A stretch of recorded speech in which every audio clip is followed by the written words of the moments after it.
Hello, everyone, and welcome to sorry. These are hard words. Whoever came up with this, I was the one who came up with this, but okay. Space Smurfs, Space Smurfs, Smurf. Space Smurf. Space Smurf. Space Smurfs, Space Smurf. Space Smurf. Never gonna give you up, never gonna let you down, never gonna run around and desert you. Hello, everyone, and welcome back to another episode of Space One Season 3. And you're watching episode number 7 with your wannabe talk show host, Alina Joseph. Well, if you are new to our channel, Space Smurfs is a podcast channel under Asia Pacific Oceania Space Association, a sustainable space community development initiative at the Asia Pacific Oceania regional level. And in this channel, in this podcast, we discuss everything about space and also introduce you to the different disciplines in the space sector.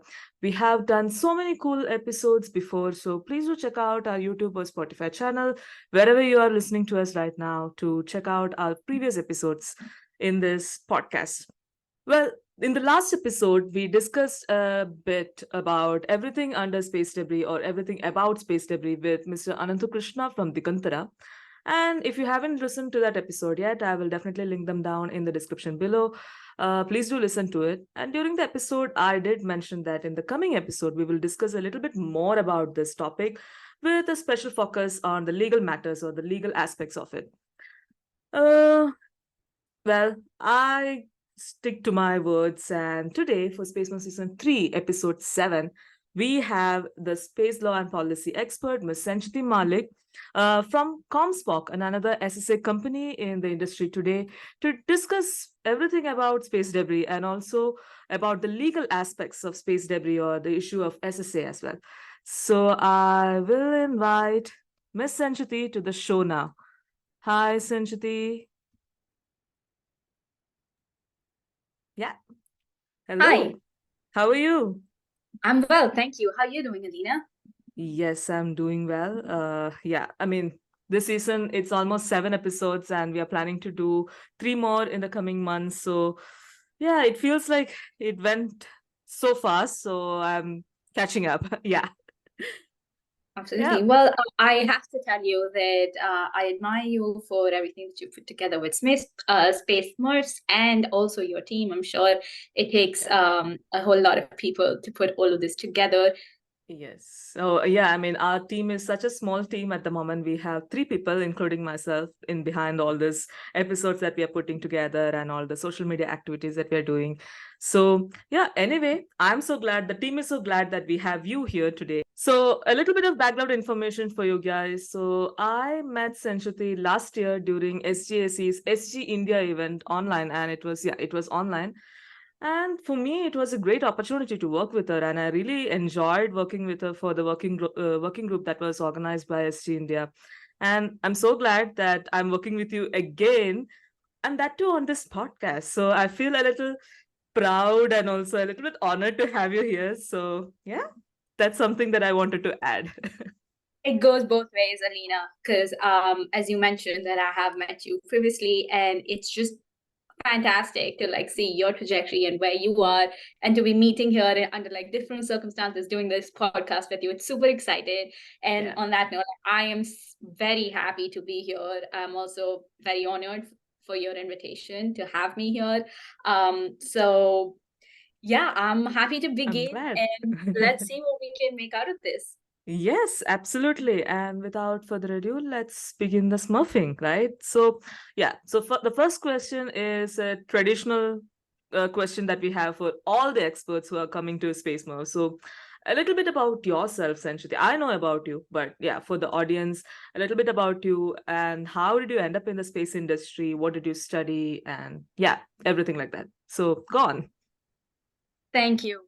Before I delve into that a little more, I did want to just take a few seconds and just take this Mhm. opportunity to tell our viewers, like if you actually put this in the video as well, about Alina. And I think that she is a fantastic person. Not only just that, I think she's making like waves in the industry. So people who are not watching the podcast, you should definitely follow her and like follow what Space Smurfs is doing, because we need more women in this industry. We need a lot more young professionals in the industry. And yeah, definitely Alina is somebody for everyone to look out for. Oh my God, thank you so much for that. Yeah. Absolutely. Well, I will then just segue into about myself. Yeah. I'm Senjuti Mallick. I do work in the space industry. I'm not a scientist. I'm not an astrophysicist. I'm not an engineer, but I do work in the legal field, and I am again in the space industry. So my areas of specialization, as Alina has already done a good job of summarizing it, is space law and policy, where I'm advocating for responsible exploration and utilization of outer space and outer space resources. My research and writing has focused on legal frameworks that are essential for space sustainability and promoting the likes of, again, like responsible space behaviors and exploration. And I'm an ardent believer in the sustainable utilization of space resources. Currently, I am leading compliance and legal operations for COMSPOC Corporation, and I'm the senior legal and compliance officer there. Through my role, I also promote progressive development for norms of behavior in space and like rules of the road, and creating awareness in general about space sustainability and all the lights there. Wow. That's Go ahead. No. I mean, that's really great. I mean, so what we also do in the podcast is that, bring in experts like you who are not exactly working in the, let's say, technical field, to be honest. Like, we have legal matters, we have, people who are working for space art, we have people who are working for space architecture, space medicine, and all these, what do you call it, like different disciplines under space sector. Not a lot of people know about it, actually, and I'm actually glad that in the last season we had Deepika Jayakadi from Airbus on the show, which was also an She's a amazing fantastic episode. I know. Yeah, shout out to You know that Deepika. again. Deepika is also someone you should follow if you are into, the space industry and you would like to follow a few women, like amazing women who are working in the industry. So yeah, do check out her profile as well. Just like continuing from what I was stating about how what I do in the space industry, I did want to plug in a little aspect about the passion in space. And obviously, like, it's grown over time and it was different at different points in my life. However, how I go about it now, and two of the places that I highly encourage people to look out for or get opportunities with are SGAC, which is Space Generation Advisory Council, and the International Institute of Space Law. These are like close to my heart. I work with them very closely on like several projects, and it's a great way for not just networking, but also mentorships and finding friends. Like, that's most important, because like when you have like-minded people, everybody does like super well. And lastly, like, just again, from like a passion standpoint, I think something that Alina and Space Smurfs have been doing, this is fantastic. I do have like a, let's say, a side thing, which I thought was very interesting. And again, to just promote what space is and what space sustainability is, there's a small channel, which I have, which is called Equation 42. It's a little bit different, but yeah, those are my areas of passion, and I wanted to share it with the group. Yeah, amazing. And Senjuti, if you have any interesting links that that would excite our audience, you can share it with me. I will definitely pin them down in the description box. And you can also get those links and see if space sustainability is something that that excites you. And I feel like Senjuti will be available on LinkedIn if you have any questions as well. So reach out to her. Yeah. So moving on. So you mentioned that you're working with COMSPOC. So someone from the space industry will definitely know what COMSPOC is doing and what is COMSPOC as a company. So, but for our audience, a little bit about what is COMSPOC and what is COMSPOC doing in the space industry. Yeah. Absolutely. Yeah, that's a great question. Thank you.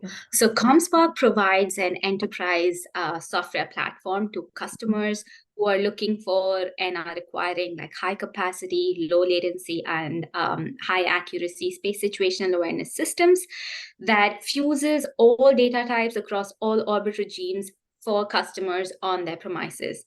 And by this, what I mean exactly is that it provides for mapping, navigations in space to make sure that collisions are avoided, catastrophes are avoided, and they keep all objects in space actually safe and make sure that they don't hit each other or the chances of that reduces.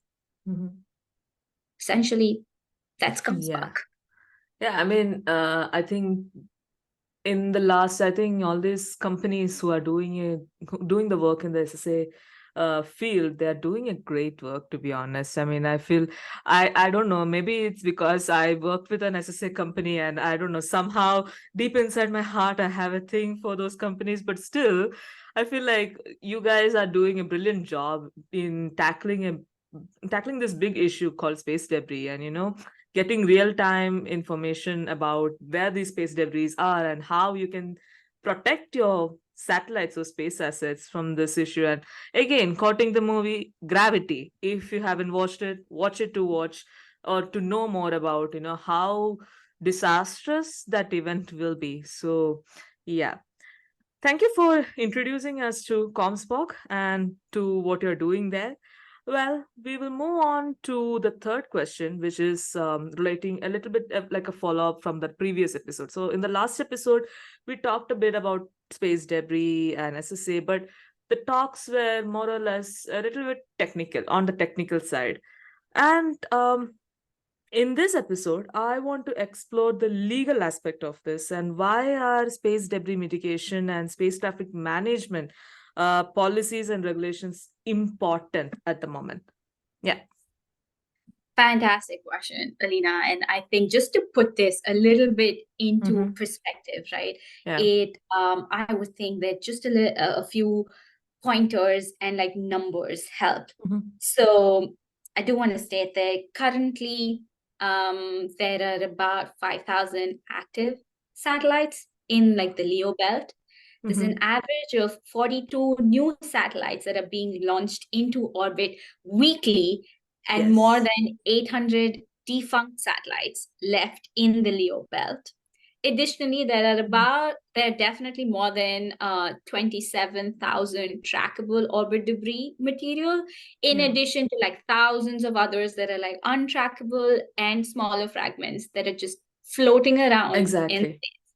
Yeah. And more importantly, the space economy is, I think, as per the World Economic Forum, is worth at least $469 billion. It's a So big what? number. It's a big number. What does this mean? That essentially space is a growing industry. It's a fast-growing industry. It's not just like national security focused. It has like a whole commercial aspect to it, and everybody is racing to get there. Yeah, exactly. The natural corollary that comes out of this is, for instance, if there are too many cars on the road, you have a traffic jam. Pretty much so. That's what is happening in space. As a result of this, it is increasing the risk of collisions in outer space with the International Space Station, with other satellite operators, and these debris pieces are leading to all such satellites trying to maneuver around each other, trying to avoid each other, avoid any sort of clashes, etc. It also means that astronauts have to take shelter sometimes, and several incidents have happened where spacewalks, etc., have had to be stalled or changed because there is a threat. And as Alina mentioned, you have these movies like Gravity, which are actually bringing to light what the reality would be. Yes. Yeah. So like all this policy and regulatory frameworks. So how does SSA and STM, like space traffic management, play into this? Like, are there any interesting policies or regulations coming into for maneuvering of satellites and things like that? And yeah, how does it work basically? Absolutely. So I do want to answer this question in a twofold manner.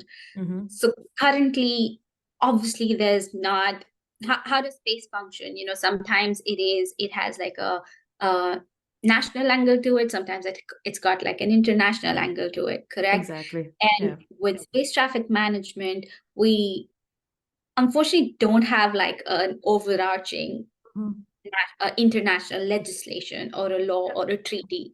There are aspects of it in the Outer Space Treaty, etc., etc., with the Registration Convention, with the Liability Convention, but like a broad overarching framework doesn't exist. But the other way of looking at space traffic management, and what I also feel, it's more of like a bottom-up approach as opposed to a top-down approach, which by what I mean by that is like when nations come up and bring about like state legislations and frameworks to make sure that their explorations and what they do with the traffic in outer space is going to be based on laws and regulations that would have like a far-reaching impact, better impact for space sustainability and space traffic management as opposed to top-down. So 2 examples that I do want to like cite here, because I personally feel that it's like so much more important when you're actually able to quote what is happening in real time as opposed to just hypothesizing things. One is when I talk about the bottom-up approach. The bottom-up approach, the example that I love giving is, for instance, the US SPD3, which is called the Space Policy Directive 3. And that is like the National Space Traffic Management Policy, which identifies around 44 different aspects of space traffic management that are standards and guidelines to make sure that there are the best practices that are set in place to manage space. That's the framework to move with. And like when you extrapolate that to a country, then you make sure that whatever you're doing in terms with your explorations and your advancements are staying within that framework. The next one is from the top-down approach, right? So there is in the works, or at least there are like conversations and all these UN General Assembly discussions on building an international space traffic management organization.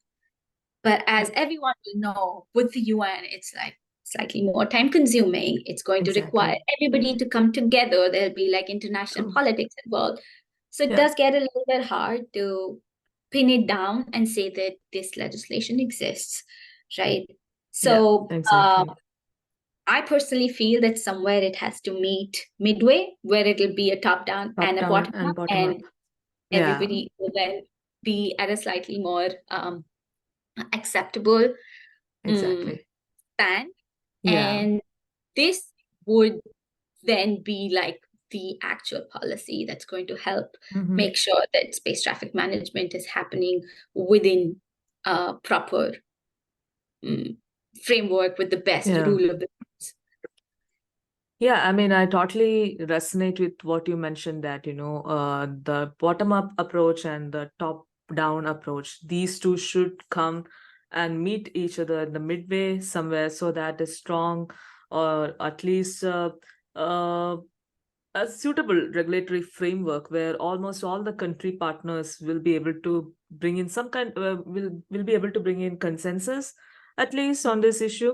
And I genuinely feel like for those who cannot relate to all these things, maybe if you can talk about, or if you can think about the issue of climate change or things like that, I think space debris is also the issue of space debris is also a similar sort of an issue that has the same weightage when it comes to risk and other things.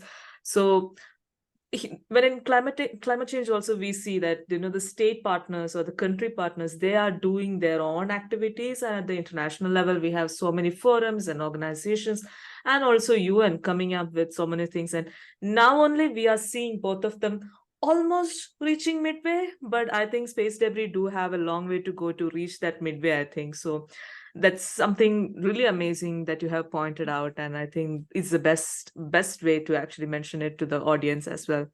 And So, I mean, you also brought up a really good point about drawing the analogy with climate change. I just wanted to plug in this one analogy that really helps me. And when I have previously explained it, even during one of my TEDx talks that I did, was thinking of the issue of what's it called?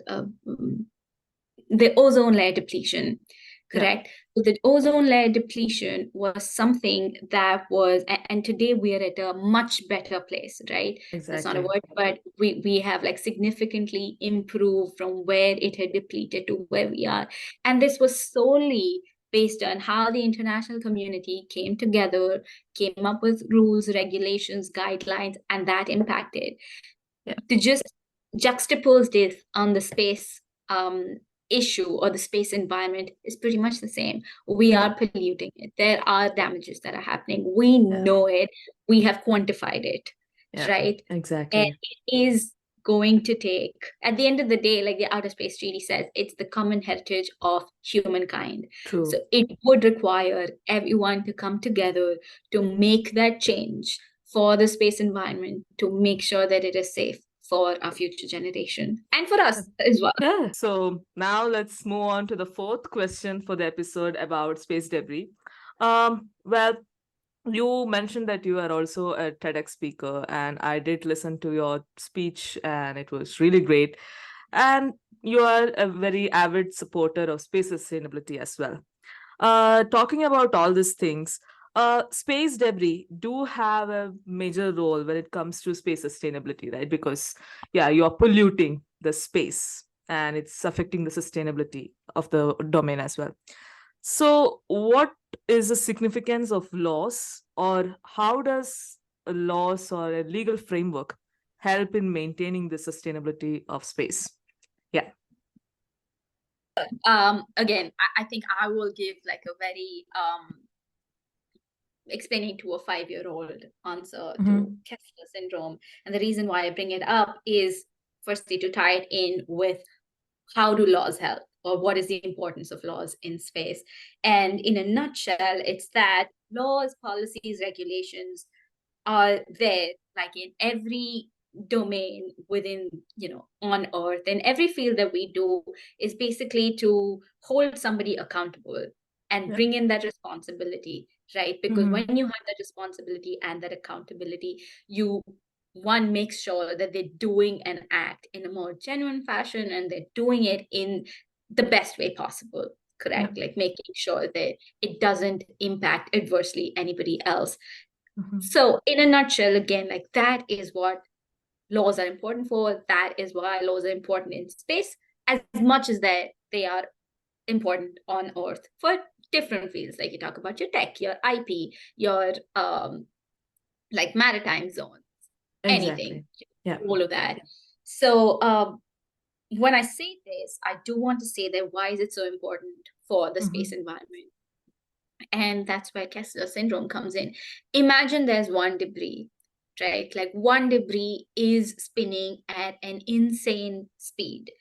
And that speed is going to result into it hitting another piece or another satellite. And when that happens, it's going to fragment into hundreds and thousands of pieces.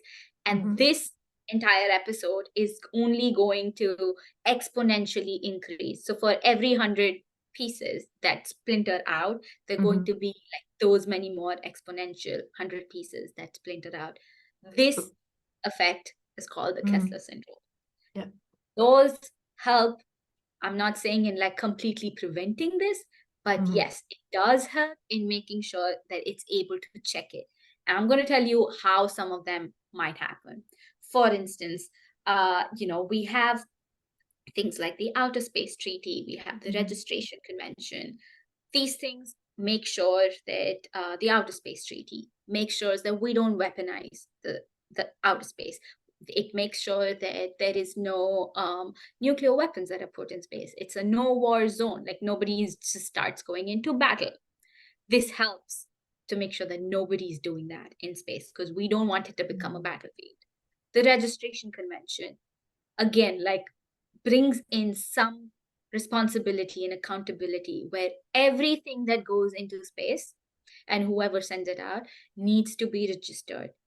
that essentially, like if something happens, there will be some accountability to it. The liability convention says that if there is something that hits someone else, that the entity or the country where that entity or space object is originating from will be liable for it. We'll go into a whole different debate on how much it is effective or not effective, like with many other laws. And this is like a new domain which hasn't developed as much.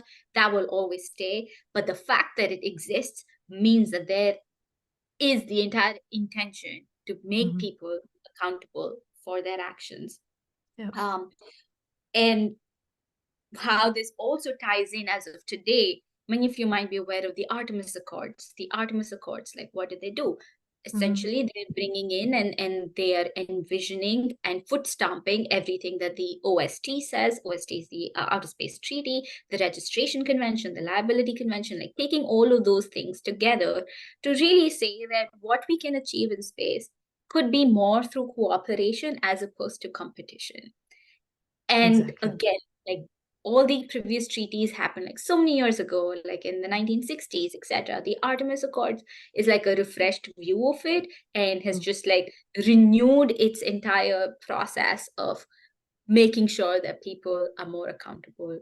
We only have, I think, around 13 countries that are signatories to it, but I want to feel positive and like cautiously optimistic that more countries should sign on to it and be more appreciative of it. And just like moving on, unless you have a question, I can kind of like just go on. So this is on the international side of things, right? And when it comes on the international side of things, you don't know how you can actually implement it and how much weight does the UN have to take a very determined approach to it, right? But when it's like a bottom-up approach, for instance, and again, like I just like love to give these examples to show how concrete it means, is for instance, the US. They came up with the policy, right, and the regulation to reduce the population of debris. What they have now done in their laws is to so what they've done is like defunct satellites now need to be brought out of orbit within 5 years, as opposed to the Earth's 25 years. And instead of just like pushing them into the graveyard orbit, you just remove them. So that's at least one less debris piece. So it's a different question again, or a debate on how things will happen for the existing ones. Which there are lots of companies that are working towards it to remove the debris, but at least moving forward, you can make sure that you are not creating more debris than it actually exists. And I think the last one is about the banning ASAT tests. So the UN did pass like a moratorium, which was led by the US, and said that ASAT tests, anti-satellite tests, should be banned. And I think there are 13 countries that have signatories of it. And I did want to actually just point out that I made a mistake the previous time when I said about Artemis Accords, and then there are only 13 countries. That actually the ASAT moratorium has 13 countries that are signatories. For the Artemis Accords, my bad, I made a mistake there. Artemis Accords currently has 28, and India only last month signed on to it as well. Exactly. So I mean, that's the reason I was thinking 30, and that's what I heard. So I was thinking, okay, 28, 30. So yeah, it's almost, I remember like when the news came out when India signed Artemis, and it was somewhere around 27 or 26 country, and after that 2 more countries signed up. So India and Argentina back to back. So I think it was like Ecuador, India, and then Argentina. Yeah, exactly. So yes, I was just a little bit wrong with my numbers. Test. No worries. And then I think the last one that I just want to say, like where laws, when they're actually done in the country's framework, help is, for instance, again, like control re-entry of rockets into the Earth's atmosphere, as opposed to just like bringing them in, then it's going to go and damage something, and it'll be like this whole process of trying to find liability, and then lives will be lost, property will be damaged. So if you can control it now and you have it within your policies now, Exactly. Yeah. SpaceX does it, and I'm sure several countries would also adopt this. Yeah. Yeah. This Yeah. essentially brings to the whole narrative of laws become important, because it Mhm. helps you and everyone stay within those swim lanes that are not going to impose on other people, or not like overflow into other people's territories Yeah. or lessen damage, right? Yeah, exactly. And I think loss is required, like, I don't know, since civilization, if I had to bring in that aspect of since civilization, we do have laws and regulations for making sure the lives of people are better, is peaceful. And Yes. then, like, we had laws on land, we had laws on sea, air, and now, yeah, since we are exploring space, it is only reasonable to have laws to keep that responsible behavior in the space, because there is a lot of risk that is in the space sector compared to the rest of the domains, I will say. You can't go and fix something there, or do something there and then come back in one go. If you send a satellite, yeah, that's gone. Now everything will be through signals, there is nothing else happening. And also, adding to what Senjuti mentioned, yes, of course, right now I think SpaceX is coming with the reusable satellite rocket launchers, and same, I did read that the ISRO government is also planning to work on such things. So it would be really nice to see all the countries and entities also working with this rocket launchers and satellite launchers and things like that, to come up with more sustainable methods for reducing the space debris, and also reducing the effect of space debris falling back to the Earth's atmosphere as well. Thus has a lot of impact, which is something that's an ongoing debate at the moment. So yeah, we will definitely discuss that in, I don't know, like one of those episodes this season or next season. I'm not going to assure you that. But Yeah, but yeah. you also bring up like a great point, Alina, and I just Mhm. wanted to put stamp for that again.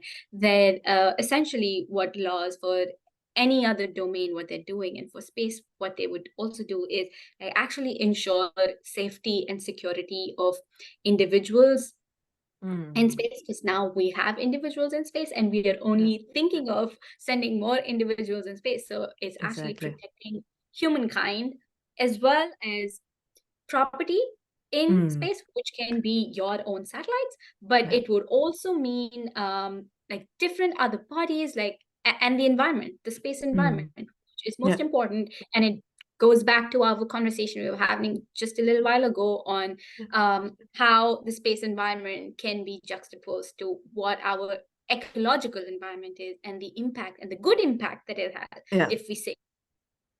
So that wraps up the conversation that we're having about space debris.